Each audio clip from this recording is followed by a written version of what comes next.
Hello students, welcome to my channel Sync Physics with Suraj. I am Suraj, your physics guide through your whole journey of class 11, 12, NEET and JEE examination. आज हम बात करेंगे rocket propulsion के बारे में, which is the basic topic of the class 11th और साथ साथ में IIT JEE और NEET के लिए भी इंपॉर्टेंट है. ठीक है, इसके बेसिक प्रिंसिपल की ये किस पे वर्क करता है, प्लस इसकी वेलोसिटी एंड रॉकेट का थ्रस्ट कैसे जनरेट होता है वो हम यहाँ पे निकालेंगे और उसके लिए एक्सप्रेशंस भी निकालेंगे. ठीक है, वीडियो को बिना किसी टाइम को वेस्ट किए स्टार्ट करते हैं और वीडियो के एंड तक आई होप आपको रॉकेट प्रोपल्शन पूरा क्लियर हो ही जाए. ठीक है, तो what is the rocket propulsion? Rocket propulsion जब रॉकेट एक एटमॉस्फेयर को छोड़ के, ग्रेविटेशनल फील्ड को छोड़ के आउटर स्पेस में जाता है तो it will create a force on earth by the help of gases. जब ये ऊपर की तरफ जा रहा होता है, गैसेस को हाई वेलोसिटी से नीचे की तरफ एक्सपेल्ड करता है, मतलब निकालता है, जिसकी वजह से रॉकेट ऊपर की तरफ जाता है. ठीक है, तो सीधी सी बात है, ये है ना एक बेसिक प्रिंसिपल पे वर्क कर रहा है. And the rocket propulsion works on the basic principle of Newton's third law of motion. Newton's third law of motion पे वर्क कर रहा है क्योंकि गैसेस नीचे जा रही है, रॉकेट ऊपर जा रहा है. Every action has equal and opposite reaction. ठीक है, इक्वल एंड अपोजिट रिएक्शन है यहाँ पे. In a rocket the hot gases produced by the burning fuel. जितनी ज़्यादा हमारी गैसेस बर्न होगी उतनी ज़्यादा रॉकेट फास्टली ऊपर जाएगा. And this expulsion create a thrust force that propel the rocket forward. जितना ही ज़्यादा गैसेस निकलेगा रॉकेट को प्रोपेल करेगा ऊपर की तरफ फॉरवर्ड डायरेक्शन में. ठीक है, तो इस तरह से रॉकेट हमारा क्या करता है, वर्क करता है. तो चलिए इसका डेरिवेशन देख लेते हैं कि how to find the velocity of rocket and how to find the thrust for the rocket. ठीक है, चलो स्टार्ट करते हैं. जब मैंने टाइम को काउंट करना शुरू नहीं किया, टाइम स्टार्ट पे है, तो t is equal to 0 second पे, t is equal to 0 second में हमारे रॉकेट के फ्यूल का मास कितना है, m0 है. रॉकेट की velocity with respect to earth कितनी दे रखी है, v0. देखो मास कितना है, m0. स्टार्टिंग में जहाँ जहाँ पे भी है जहाँ पे मैंने नॉट लगा रखा है वहाँ पे स्टार्टिंग की बात हो रही है.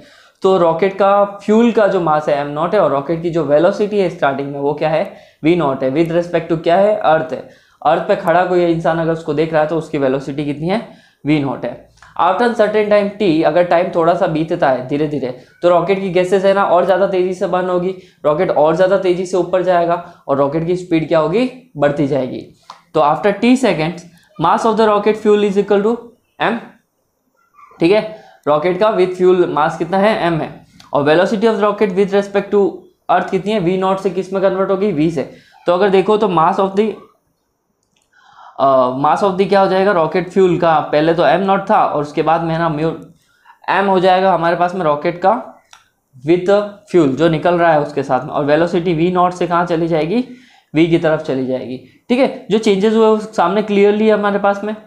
ठीक है, अब मास में इतना चेंज होना चाहिए कि रॉकेट की फ्यूल की सारी निकल जाएगी, तो मास ऑब्वियस सी बात है कम हो जाएगा. तो कंडीशन क्या वेरी करेगी, जो नया मास होगा वो पहले वाले मास से थोड़ा कम होगा, तो m is less than the m0. और जो नई वेलोसिटी होगी वो पहले वाली वेलोसिटी से क्या होगी, ज़्यादा होगी. क्यों, क्योंकि रॉकेट की गैसेस क्या हो गई है, निकल गई है. रॉकेट हल्का हो गया तो उसकी स्पीड और ज़्यादा अचीव हो गई उससे. तो v is greater than v0, ये कंडीशन आ रही है. फिर थोड़ा सा और सर्टेन टाइम लेते हैं हम, थोड़ा टाइम और बीता है, थर्ड कंडीशन. तो t प्लस dt में और हमारा टाइम बीता है. ठीक है, इसमें हमारे रॉकेट की गैसेस मैक्सिमम स्पीड पे बढ़ गई है. अब मैक्सिमम स्पीड से रॉकेट की गैसेस बाहर निकल रही है. तो मान लेते हैं कि vg is over what, vg is over velocity of gases. अब यहाँ पे नेगेटिव साइन इसलिए लगा रखा है, माइनस vg इसलिए लिया है क्योंकि रॉकेट की गैसेस रॉकेट की स्पीड में अपोजिट डायरेक्शन में डाउनवर्ड जा रही है, जबकि रॉकेट कहाँ जा रहा है, अपवर्ड जा रहा है. ठीक है, आया समझ में. तो वेलोसिटी कितनी हो गई, v प्लस dv. वेलोसिटी में dv और हेड हो गया, मतलब थोड़ी सी स्पीड और बढ़ गई है. ठीक है जी बेटा जी, आगे चलते हैं हम. तो अब using the conservation of law of momentum. ठीक है, अब जो कंजर्वेशन ऑफ मोमेंटम है हमारे पास में वो क्या होता है, वो एक्चुअल में स्टेट करता है कि before the any condition and after the any condition momentum पूरे सिस्टम का हमेशा क्या रहेगा, कंजर्व रहेगा. मोमेंटम कभी डिस्ट्रॉय और वेस्ट नहीं होता है. तो अब रॉकेट की दो कंडीशन है, एक तो रॉकेट स्टार्ट हुआ था उससे पहले का मोमेंटम, और एक रॉकेट लॉन्च हो चुका है, रॉकेट की स्पीड जो हो चुकी है उसके बाद का मोमेंटम. तो हम यहाँ पे ये लिख सकते हैं ना कि टोटल मोमेंटम जो पहले का था equal to momentum of rocket plus rocket की गैसेस का मोमेंटम. जब रॉकेट शुरुआत में, चलो मेरे पास मेरा रॉकेट है, शुरुआत में अभी मास पूरा यहीं पे है, वेलोसिटी यहीं पे, सब कुछ सही है, जीरो है, रुका हुआ है, कुछ भी नहीं है। इस समय इसका मोमेंटम क्या होगा, जो इसका टोटल मोमेंटम होगा। But after the rocket propulsion, मतलब ये थोड़ा ऊपर आ गया है, तो अब यहाँ पे इसका मोमेंटम भी है क्योंकि ये ऊपर जा रहा है, और साथ साथ में है ना इसका मोमेंटम भी है। क्यों? रॉकेट की गैसेस नीचे जा रही है ना, उस हिसाब से। तो before momentum and after momentum हमेशा क्या रहेगा, इक्वल रहेगा। सो टोटल मोमेंटम क्या होगा रॉकेट का, मास of the rocket with gases into velocity, जो बन चुकी है थोड़ी सी स्टार्टिंग की, ठीक है। But after certain time t plus D T, उसका मोमेंटम क्या हो जाएगा, मास में से थोड़ी वैल्यू कम हो गई, मास में से थोड़ी वैल्यू कम हो गई, dm मास क्या हो गया उसका, रिड्यूस हो गया, गैसेस कम हो गई इस वजह से। तो m माइनस डी हमारे पास में आ गया। वेलोसिटी क्या हो जाएगी, v plus D V, velocities will be v plus D V. And plus हमारे मोमेंटम ऑफ गैसेस के लिए वेलोसिटी क्या होगी, गैस की वेलोसिटी जो हमने माइनस वी जी कंसिडर करी थी, और उस रॉकेट के गैसेस का मास कितना था, dm, जो थोड़ा सा कम हो गया था। तो यहाँ से मैंने इस इक्वेशन को बनाया है। अब इस इक्वेशन में अगर ध्यान से देखो तो अब हमारे को दो ब्रैकेट्स मिल रहे हैं जिन्हें हमें क्या करना है, मल्टीप्लाई करके ओपन करना है, ठीक है। पहले तो देखो, सबसे पहले ये तो एज इट इज रहेगा, यहाँ पे प्लस माइनस क्या हो गया, माइनस ये वाला, इस जगह पे जिसके नीचे हाईलाइट करो प्लस माइनस माइनस, तो ये हो गया equation M V is equal to M minus D M V plus D M, sorry V plus D V minus we G D M, हमारे पास में इक्वेशन आ गई। सो दिस इज आवर एक सिंपल से इक्वेशन, ठीक है। अब इसको ओपन करना है नॉर्मल से ब्रैकेट से, तो यहाँ पे हो जाएगा हमारे पास में, एक बार तो m जो है small m, it will multiply by v plus D V, उसके बाद में हमारा dm जो है it will multiply by v plus D V. तो हम यहाँ पे मल्टीप्लाई करके ब्रैकेट को ओपन करते हैं, तो m का इससे मल्टीप्लाई होगा mv, m का dv से मल्टीप्लाई होगा mdv, और माइनस dvm, और ये ब्रैकेट ओपन करना तो सबको आता ही है। तो जब ये ब्रैकेट ओपन हुआ, we got the four terms, और minus we G D m तो सेम टू सेम ऐसा चल ही रहा था, ठीक है। अब यहाँ पे देखने वाली बात यह है कि क्या क्या कॉमन है, वो कट रहा है या नहीं कट रहा है, कैंसिल आउट हो रहा है। तो एम वी से एम वी कट रहा है, सामने दिख रहा है, एम वी से एम वी कैंसिल आउट हो रहा है। अब यहाँ बचेगा जीरो, इस तरफ बचेगा M D V V D M V minus we G D M. अब इस टर्म का क्या किया है मैंने, जिस टर्म को हमने क्या कर लिया, नेग्लेक्ट कर लिया है। The question is raising here that sir हमने इसको नेग्लेक्ट क्यों किया है। इसको नेग्लेक्ट इसलिए करा है क्योंकि जब हम स्मॉल वैल्यूज को स्मॉल वैल्यू से मल्टीप्लाई करते हैं तो हमें एक वापस स्मॉल वैल्यू ही मिलती है, ठीक है।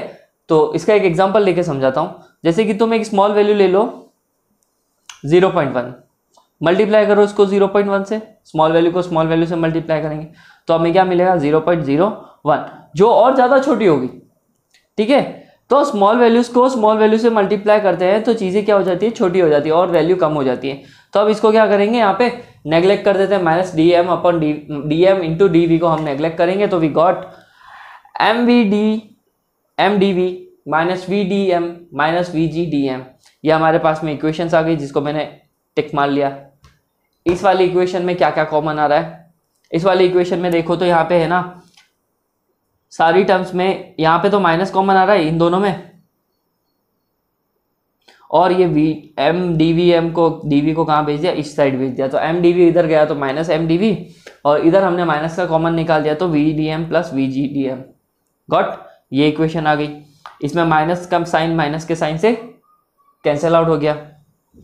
अब हमारे पास में फाइनल बनती है इक्वेशन एम डी वी और वी जी डी एम। क्या है equation, M D V equal to V G plus V G D M, ठीक है। एक पेज ऐड कर रखा है मैंने यहाँ पे आपके लिए, देखो हमारे पास में क्या इक्वेशन आ रही है, M D V equal to V plus V G D M. ये इक्वेशन हमारे पास में आ रही है फाइनल। रिलेटिव वेलोसिटी अगर रॉकेट की है तो रॉकेट की गैसेस ऊपर जा रही है, सॉरी रॉकेट की स्पीड ऊपर की तरफ है, रॉकेट की गैसेस नीचे की तरफ है, और इसमें माइनस का साइन है क्योंकि रॉकेट की गैसेस नीचे आ रही है। अगर मैं इन दोनों की रिलेटिव वेलोसिटी निकालूं तो वो कुछ ऐसी होगी, v माइनस माइनस वी जी और v प्लस वी जी हो जाएगा ये टर्म। इसको कोई नई टर्म ले लेते हैं हम u, तो u here is a relative velocity, ठीक है। ये क्या हो जाएगी हमारे पास में, रिलेटिव वेलोसिटी हो जाएगी, ठीक है। तो यहाँ से रिलेटिव वेलोसिटी कंसीडर कर ही लिया है हमने, तो रख देते हैं उस टर्म की जगह पे रिलेटिव वेलोसिटी। तो ये हो गया M D V equal to U D M. ये हमारे पास में एक बार के लिए कुछ इक्वेशन आई है जिसका हम इंटीग्रेशन करके टोटल वेलोसिटी, टोटल मास अभी हम निकालेंगे।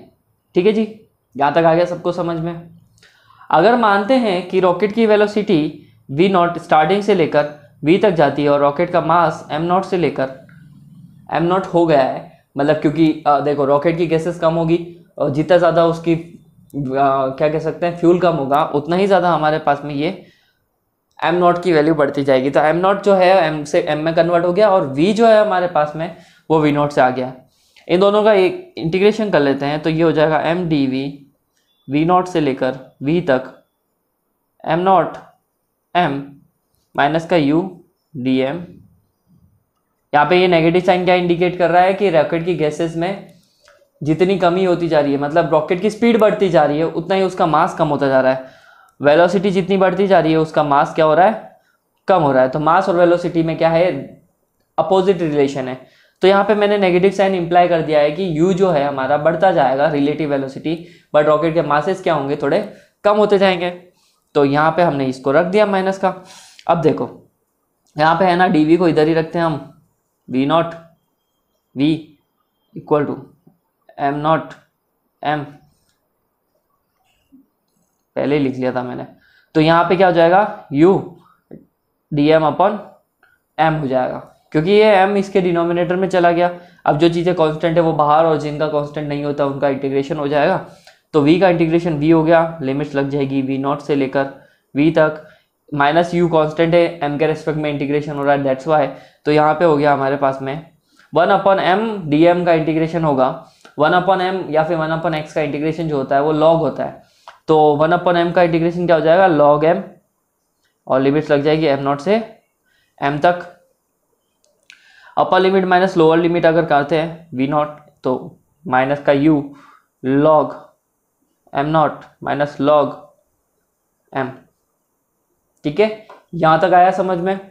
फिर इस माइनस को अगर हम अंदर मल्टीप्लाई कर ले तो v minus V not equal to u log m, sorry मैंने लिमिट्स गलत डाल दी, अपर लिमिट यहाँ आएगी, ये नॉट है।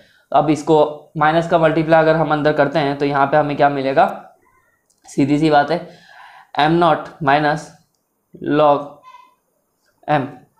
तो v minus V not can be return as u log m not upon m, हम यहाँ पे रख सकते हैं क्योंकि log a माइनस b जो होता है वो log a अपॉन b होता है। और यहाँ से v इज इक्वल टू क्या आ जाएगा, v plus u log m not upon m। This is our expression for the velocity, rocket की वेलोसिटी का एक्सप्रेशन है। अगर मैं स्टार्टिंग की वेलोसिटी को रॉकेट के कंपैरिजन मतलब टोटल वेलोसिटी के सामने कुछ लेना चाहूँ तो ऑब्वियस सी बात है स्टार्टिंग की वेलोसिटी जो है वो क्या होगी, काफ़ी ज़्यादा छोटी होगी। या फिर ऐसा कह सकते हो वी नॉट शुरुआत में क्या है, जीरो है। दोनों ही कंडीशन से हमारा वी नॉट गायब हो रहा है, तो यहाँ पे हो गया zero plus u log m naught upon m. तो ये हमारे पास में फाइनल फॉर्मूला आया, v is equal to u log m naught upon m, relative velocity multiply by log ratios of initial and final mass. तो ये आपके पास में एक्सप्रेशन था, ठीक है, जिसको मैंने यहाँ पे नोट्स में लिख रखा है क्लियरली। अब अगर रॉकेट का थ्रस्ट निकालना है तो वो तो और भी ज़्यादा सिंपल सी चीज़ है। देखो रॉकेट का थ्रस्ट कैसे निकल सकता है, वही इक्वेशन वापस यूज कर रहा हूँ, M D V is equal to U D M. अब यू डी एम तक तो मैंने ले लिया, दोनों तरफ हम क्या करेंगे, डिनोमिनेटर में डी टी और डी टी का मल्टीप्लाई करेंगे। तो डिवाइड लगाया हमने यहाँ पे डी टी और डी टी से, तो जैसे ही डी टी लगाया हमने यहाँ पे, तो अगर ध्यान से देखो तो ये जो टर्म है D V upon D T velocity upon time acceleration होता है, तो इसको हम कहाँ रख सकते हैं, यहाँ पे रख सकते हैं। तो यहाँ पे रखने के बाद में हमें मिला है एम ए और इस तरफ हमें मिला है u D M upon D t. But we know about that कि force is equal to mass into velocity होता है। तो सीधी सी बात है, ये हमारे पास में क्या आ गया, फॉर्मूला आ गया, f is equal to U D M upon D t. तो force can be written as relative velocity multiply by change in a mass with respect to time. ये हमारा फाइनल एक्सप्रेशन है, किसके लिए, रॉकेट के thrust के लिए। तो बस ये था हमारा रॉकेट प्रोपल्शन का डेरिवेशन, ठीक है। और if you like the video then please subscribe my channel, share this video with your friends. और साथ साथ में अगर आपको कलरफुल डिजिटल नोट्स चाहिए ये वाले, तो आप प्लीज़ टेलीग्राम चैनल पे जाइए, जिसका लिंक मेरे डिस्क्रिप्शन बॉक्स में है। Otherwise you can also scan this QR code को स्कैन कीजिए और टेलीग्राम चैनल पे जाइए, ठीक है। सब कुछ फ्री ऑफ कॉस्ट है आप लोगों के लिए।